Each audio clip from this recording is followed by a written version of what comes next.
Alright guys, HyDra here, and I hope you're doing that and enjoying your day so far. The Black Ops 7 reveal officially happened today, but some pro players think based on some leaks that happened last night that maybe this game's movement is even more intense than we originally thought. Wall jumping, wall bouncing, whatever was talked about, but maybe jetpacks are back. There was a clip last night that maybe implied it. Some pros are on board, others maybe not so much. Is this actually what is going to be revealed in the title? Some aren't so convinced on that. Very much intro to your thoughts in the comments. Hit the like button if you enjoy. Subscribe if you're new as always, I greatly appreciate it. First of all, this wasn't 2 years ago, by the way. It was actually only last year, but I guess coming up on a couple of seasons ago, still pretty legendary moment. Couple of things. Rencor is, I think he's in Menorca, he said. So he's having a good time out in Spain. I mean, look at the gorgeous blue of that water. Anyway, people in the replies are like, damn, where is this guy? Now, Drazah says, so rich. So, is there anything going on there? We did theorize for a little while that Rencor could go to FaZe. They apparently wanted him, but Miami said we ain't selling him for basically any price. And that's fair enough, because if Miami want to actually try and keep going the Spanish project, letting Rencor go would chalk it up entirely. So, it seems that that's not going to happen. It seems Rencor's going to stay at Heretics. Is Drazah going to Miami? Vamos? Probably not, but could they have even been teammates on FaZe? It was maybe an outside possibility. There were theories that Cell was going to go, that aBeZy was going to go, maybe Rencor was going to come into that FaZe roster, but that never happened. Would Rencor and Drazah have been a good duo anyway? Not necessarily. We think Drazah's staying on FaZe, that's our current understanding. Simp, Drazah looking for two. We think that it's O4 and Abuzah. That could change in due course. What Heretics are going to do is actually a very good question, right? Because they've lost Real, that's now confirmed. He's gone. They've not confirmed Toronto that they're getting him yet, but I imagine that's going to happen in due course. So what are they going to do, Miami? Can they go and get Snoopy? There were rumours that they could be interested. Would Boston be interested in a buyout? There's a couple of interesting developments happening there on that side of Rostermania, but let's talk about Black Ops 7 and what's going to happen next, because as Zuma says, I live in LA and never got invited to play BO7 early. Kind of interesting. I know that there certainly has been some playtests going on, and as usual, the feedback is pretty positive. I mean, it never isn't, is it? Like, let's be honest. But still, maybe this year's the one, right? Maybe Attach is going to be right, and this year's going to be the best COD ever. But yeah, maybe Zuma, too much of a brand risk. I don't know, like he's close enough to where they could be doing the playtest. Former pro player, multiple championship winner. Could have been an option there for Activision, Microsoft, whatever, but maybe they were not so keen in bringing Zuma on board. Maybe they thought that he was going to leak too much. I don't know. Definitely interesting as far as I'm concerned. But there's COD next in September. Today is the reveal. I think it comes in about 7 PM my time, so roughly 6 or so hours from when this video goes live. That's when I think they're going to be doing the reveal, initial reveal, but according to Ghosts of Hope, they're not going to show that much today. They've got COD Next coming up in September.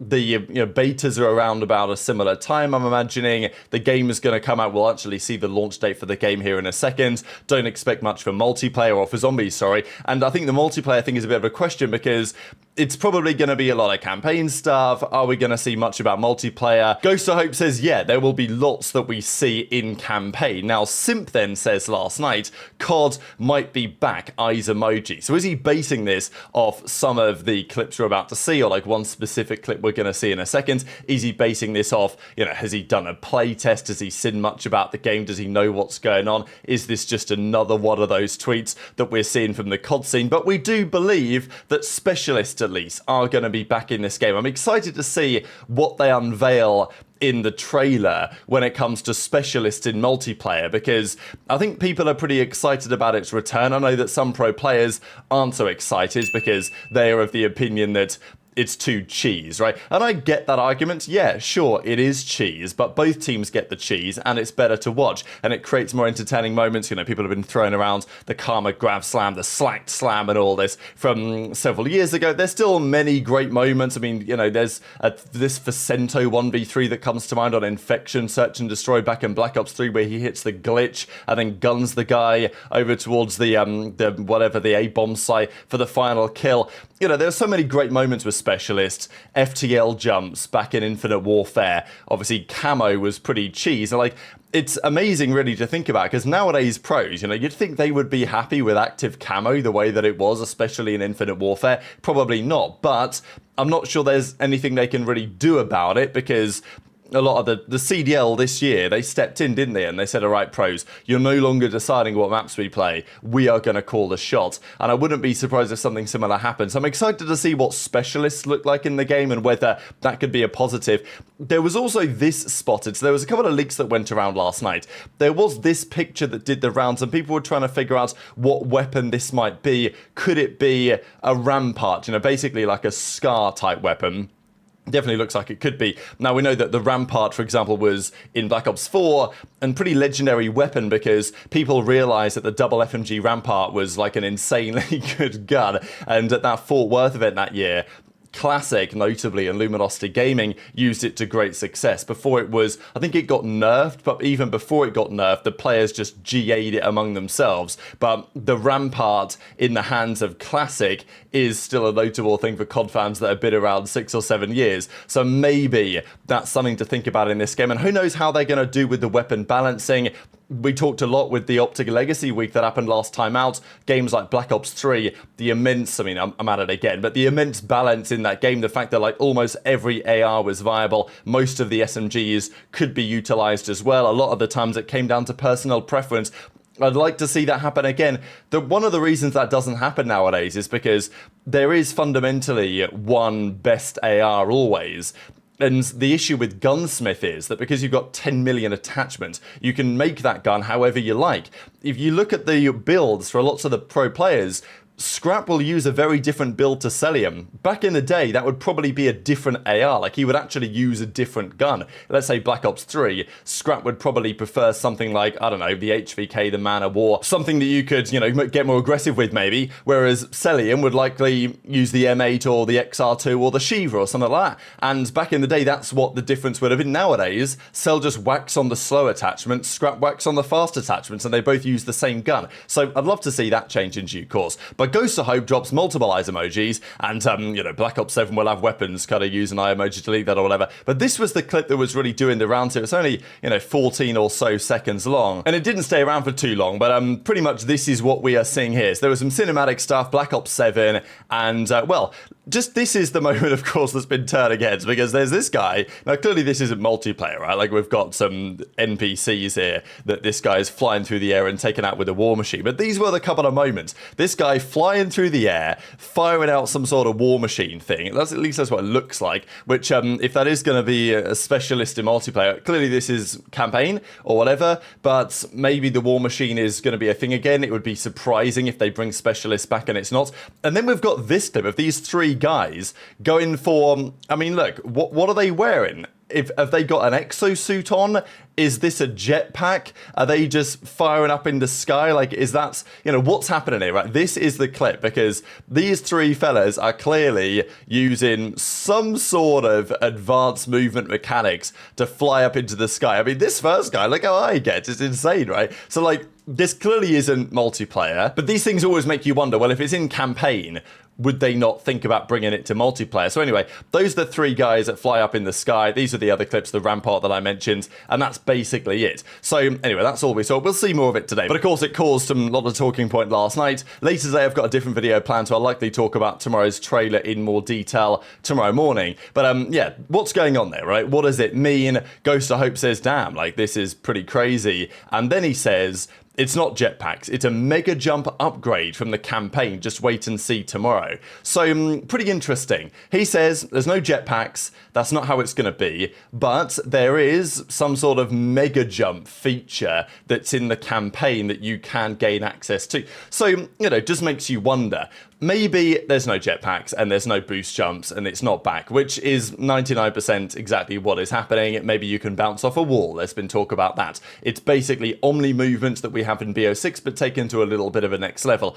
But if specialists are coming back, I'll just throw it out there. Could the mega jump, probably nerfed from that version, but could the mega jump or something like that be a specialist that you can use at some point? Maybe Ruin instead. I mean, probably if it's Ruin as a character comes back, he would still have overdrive, which just, you know, makes him drive around faster, not drive around, but, you know what I mean, run around faster.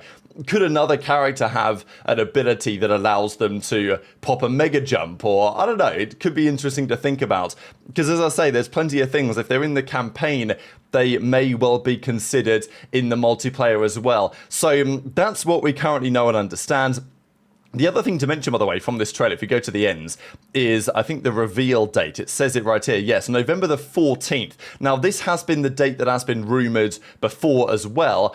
But it's a pretty big deal to at least note this, because this is roughly when COD games usually come out.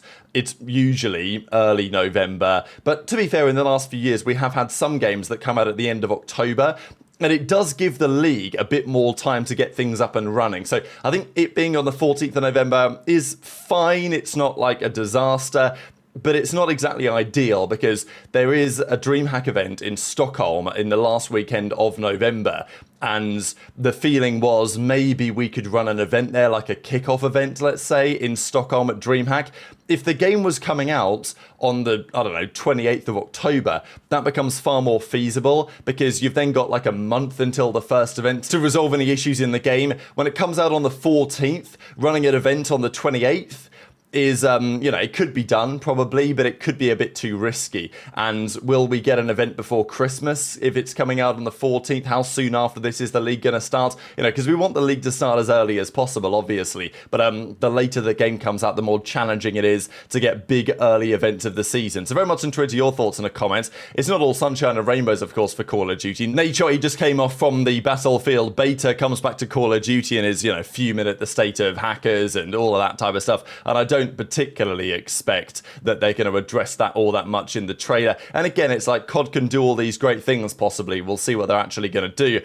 But it might not make all that much difference in the grand scheme of things if the hacking problem is still bad. What are they going to do with ranked as well? Are we going to get any information on that? I saw that Eggs was tweeting this at Doug last night. Paddy Cakes, Doug sent to Martin. We've got aBeZy's second account in the lobby, Priester, Zuma, Arcetes, all on one team. Thought it was pretty nice little throwback to see from World War II, where the ranked play mode was actually pretty sensational compared to what we've had over the last few years. But very much interested to your thoughts on all of this stuff in the comments below. Hit the like button if you enjoyed, subscribe if you're new, take care, and I'll see you next time. So we won there, but bro, that was illegal, the fact that we had to play there. I'm not gonna, illegal.